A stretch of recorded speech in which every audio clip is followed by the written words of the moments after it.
Funding for this program is provided by Annenberg CPD to advance excellent teaching.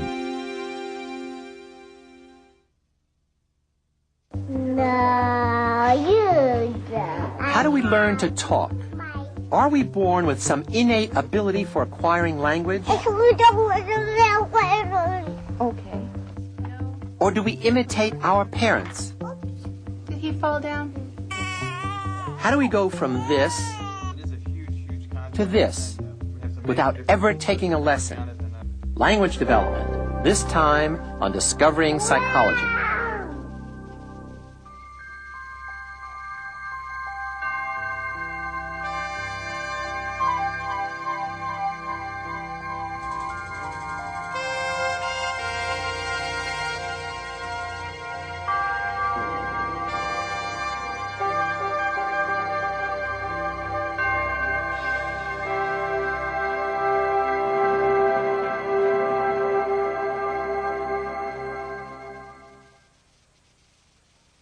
I'm sure I'll be talking to you for the next month.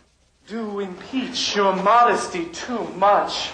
Did you discuss the diversion with Director Casey? No. Well, it is a huge contract, and we have some major differences. That paper that I did with John Worley. Did you? Yeah. Well, The essence of language is human interaction. As speakers of language, we share our own personal reality with others. As listeners, we share in their realities. Didn't you look at my report? Yes, I did. The other one for Peter. And the other one for your sister, and the other one for your brother. By studying how children learn to use language in social communication, psychologists hope to discover truths about the human mind and about society and culture as well.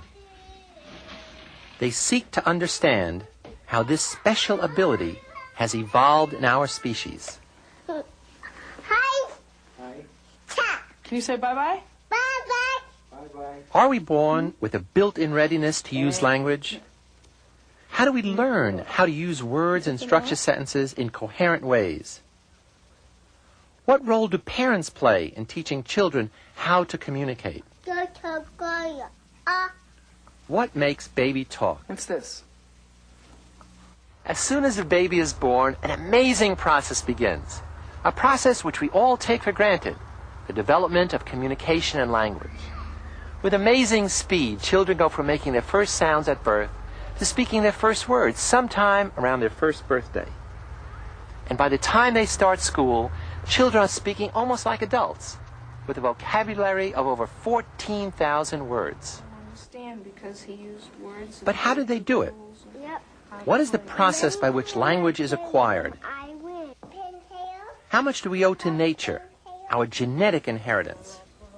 And how much do we owe to nurture, the environment in which we learn? How are you?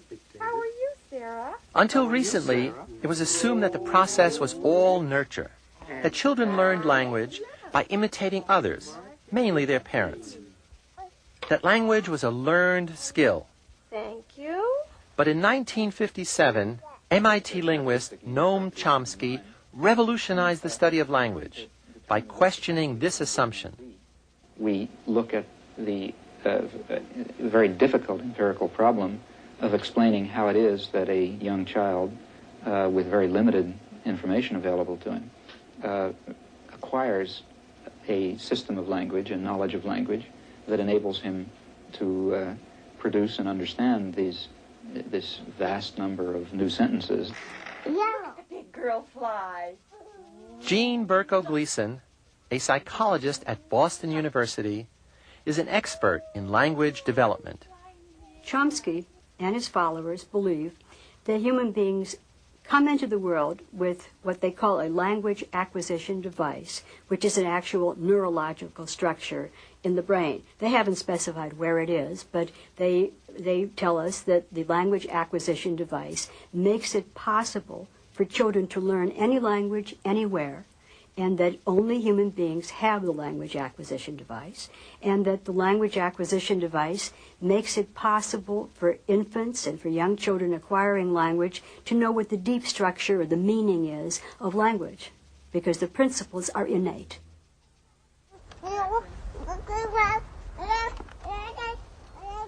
Ideas about the biological capacity for language sparked the creation of an entirely new field called developmental psycholinguistics.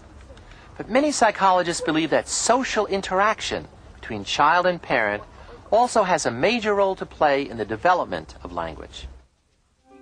Social relationships may be necessary to activate Chomsky's language acquisition device. Research has shown that very young babies prefer human voices to other sounds and human faces to other images. Even at only a few weeks of age, they get upset when their parent's voice is paired with the face of a stranger. You want to look inside? Okay, you open it up for me. The role of social interaction in language development has been a major focus of Berko Gleason's work. Who's that? That's the mommy. We know that human babies are born with special mechanisms in their brain, or special parts of their brain, that are dedicated to the development of language, that they have special capacities that only humans seem to have. But having a special neurological capacity does not guarantee the acquisition of language. In order for language to develop, babies have to interact with other human beings. They have to hear language spoken to them. They can't just learn language hearing it spoken around them or hear language spoken on television and acquire it. They have to interact with other people. Social interaction really is at the basis of language development in children. Come on. Patty cake. Patty cake. Babies typically learn language from what's going on around them. They don't learn language abstractly. That is, a baby will hear language embedded in context and understand what the intention of the speakers are, partly because the baby already knows what's happening. In other words, if the mother holds up a bottle and says, "Here's your milk," the baby understands to begin with that the mother is talking about the milk because she's holding the milk up and showing it to the baby. The baby then begins to be able to decode the intention of the speakers because the intentions are embedded in the context of what's going on in the baby's life. Oh, roll it. That's right. Patty cake. If you watch mothers and little babies together, you see that mothers do some very typical things that help the baby to acquire language. In English-speaking households, for instance, babies are spoken to by parents or by mothers much more slowly than they would speak to other people. Parents enunciate very clearly when they talk to little babies. Sentences are short and simple. They're full of repetition. People say, "See the book, that's the book, it's a nice book." They make it much easier for the baby to decode what the language is than if the baby simply had to listen to adults talking about politics at the dinner table. Pappy. Pappy. And the baby. And the baby. Pappy. This was a perfect example of a mother talking to a young child. For instance, she's talking in a much higher voice than she talks to other people. She's talking slowly. She's talking about the things that the baby is looking at right at this moment. She's doing a really interesting thing, which is she's imputing meaning to the baby. For instance, the baby points up in the air and says "baby," and the mother's looking around saying, "Where's the baby?" As if the baby's really talking about a baby. As the mother's really trying to make clear to the baby that language has a meaning. If you say something, people are going to try to interpret it. The mommy. Oh. So both nature and nurture are at work in the development of language competence. But there's also another critical process at work here. Research has shown that every child in every culture goes through some of the same sequences, the same stages of speaking its native language. This universal process suggests that there is also some form of biological maturation at work. As in walking or eating, what a child can do with language at any given time depends on a developmental timetable. This timetable regulates the maturing of the brain and certain muscles in the mouth and throat that are needed for communication. The first stage in acquiring language may be crying. It's our first act of communication. Babies cry because they're hungry, or tired, or cold, or in pain. And the sound they produce usually provokes the desired social response. Other comparable sounds are coos and gurgles, which begin around the second month. The second stage of language development is the babbling of syllable-like sounds. Babbling is important because it allows a baby to practice making sounds, to group them together, and to vary them by adding intonations. At this point, an infant can distinguish sounds of any language and can reproduce them. This ability is called universal adaptability. But by the time a child is 1 year old, it has lost this flexibility. The child becomes a specialist in its own native language, distinguishing and reproducing only those sounds which are common to that language. Children's first conversations, however, are wordless. They interact with their parents by alternating and coordinating sounds and intonations. And in turn, parents use melodic intonations usually reserved for soothing, arousing, or warning the baby. Intonations that are absent from ordinary adult conversation. Are you being silly? This special kind of speech is known as motherese or parentese. Do you have the feeling that she's communicating with you now already All and the that time. she's paying attention to you? Toured sufficiently, sometime in the second year of life. To use words as symbols, the child's memory must be able to store images or memory codes of events and objects, and be able to retrieve them with the appropriate words that symbolize them. At the same time, the child must also understand how to manipulate tools to make things happen. These tools can be people as well as objects. In fact, parents are the most significant tool the child learns to manipulate to achieve its goals. And language is the most effective way to manipulate them. There it is. Next comes the two-word stage. No matter what their native language, all normal children around the age of 1.5 years begin to use two-word phrases to express a number of common functions. Locating and naming things, demanding and desiring things, describing actions and situations, questioning, modifying, and qualifying.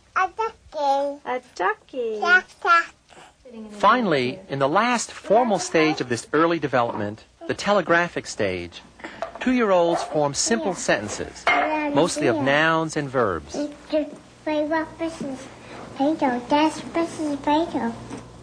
The sentences lack plurals, articles, and tenses, but they do maintain the typical word order of actor first, action second, and object last. I'm making a fat.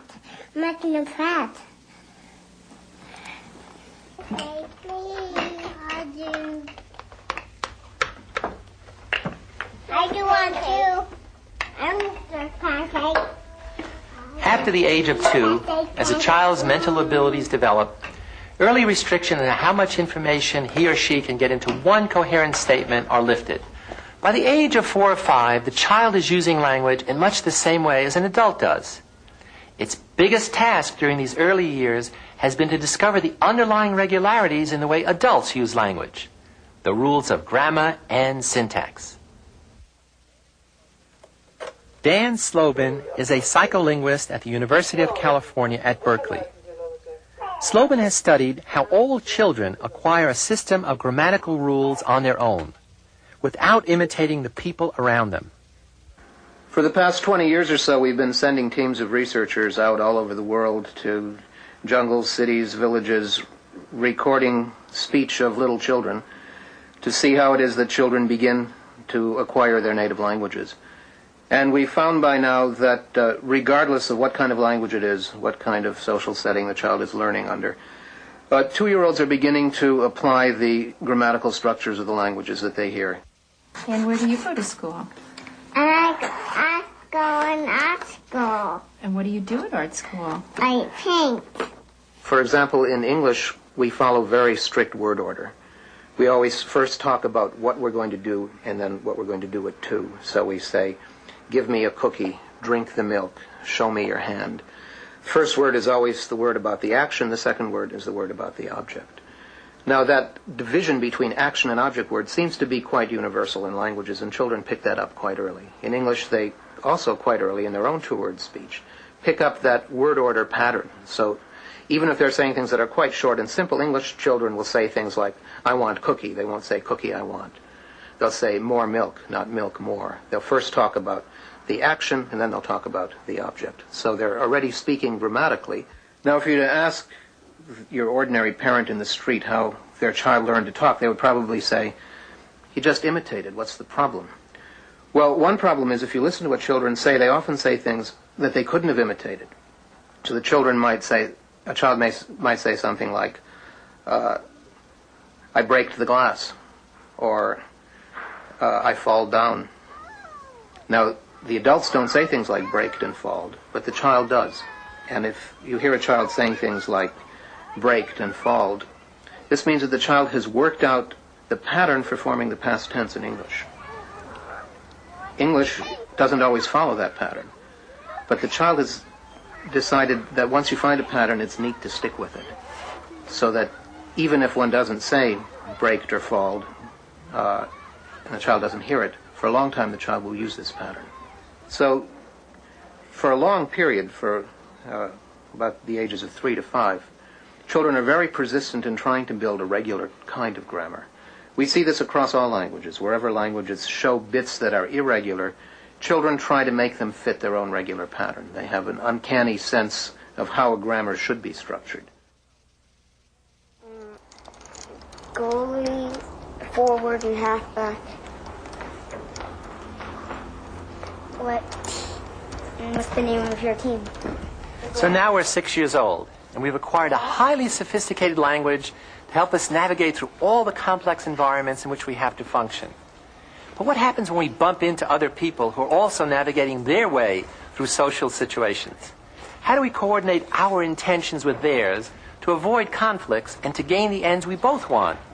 How do we learn the rules of conversation? I have a Judy sister. No, you don't. I have my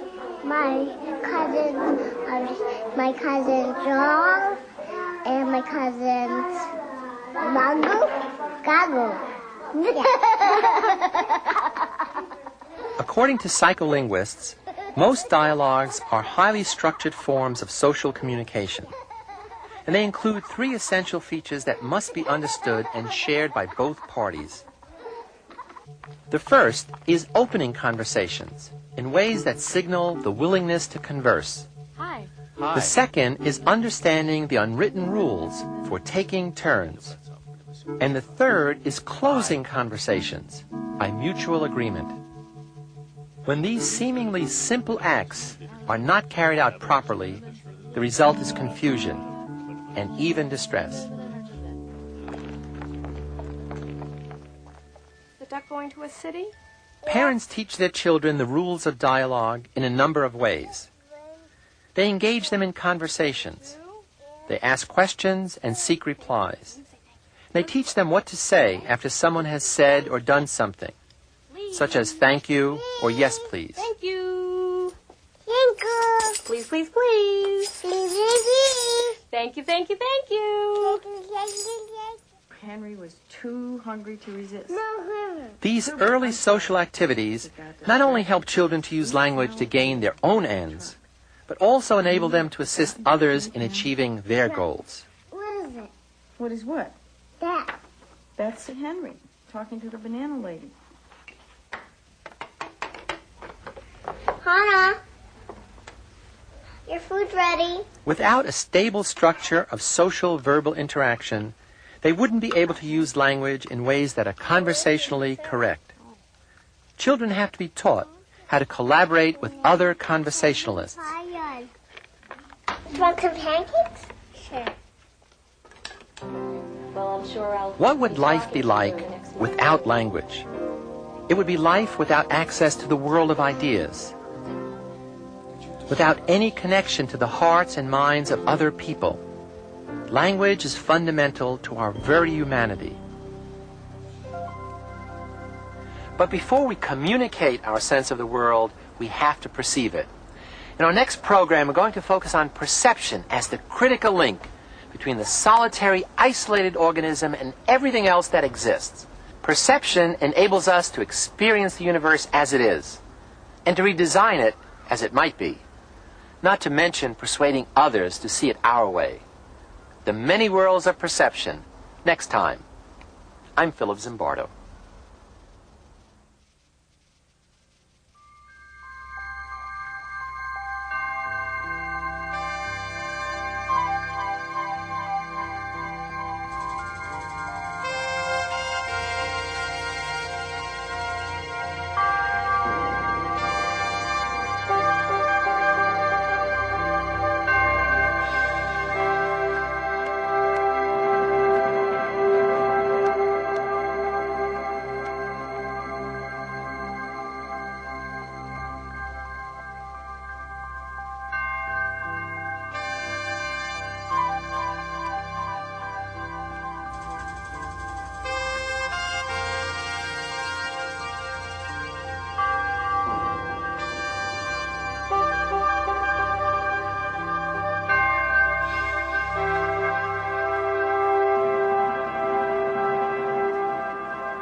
Funding for this program is provided by Annenberg CPB to advance excellent teaching.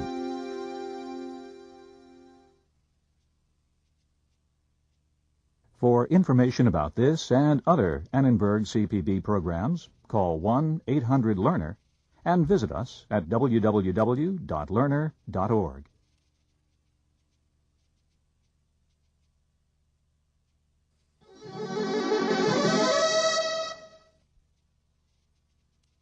To learn more about the Annenberg CPB Channel series and workshops for teachers, how to take them for credit, how to buy them on video cassette, call 1-800-LEARNER and visit us at www.learner.org/channel.